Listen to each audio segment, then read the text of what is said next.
वज़ीर आज़म मोदी के साथ कुल जमाती इजलास में 14 कश्मीरी कायदीन की शिरकत। जम्मू कश्मीर को मुनासिब वक्त पर रियासत के दर्जे की बहाली, नरेंद्र मोदी का बयान। 31 जुलाई तक 12वीं दर्जे के नताइज का ऐलान करे तमाम रियासती बोर्ड को सुप्रीम कोर्ट का हुक्म। खुशनसीब आज़मीन हज के नामों का आज ऐलान। 150 ममालिक के कुल 6 लाख से जायद आज़मीन की दरख्वास्तें वसूल।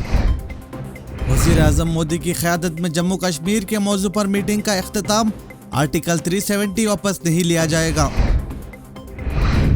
कोरोना वायरस की दूसरी लहर के दौरान हुई जानी और माली नुकसान के लिए वज़ीर आज़म और वज़ीर आला येडियुरप्पा जिम्मेदार, सिद्धरामैया का बयान।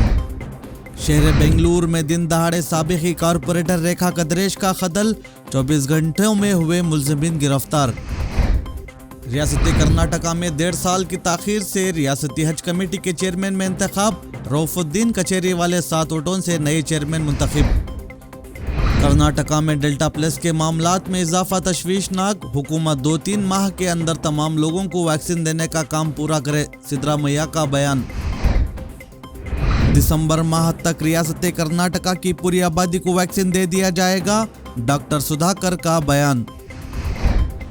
बैरूनी ममालिक को सफ़र करने में लोगों को हो रही है परेशानी, को वैक्सीन को मंजूर कराने का बंदोबस्त करे, वज़ीर आज़म मोदी से ममता बनर्जी की दरख्वास्त।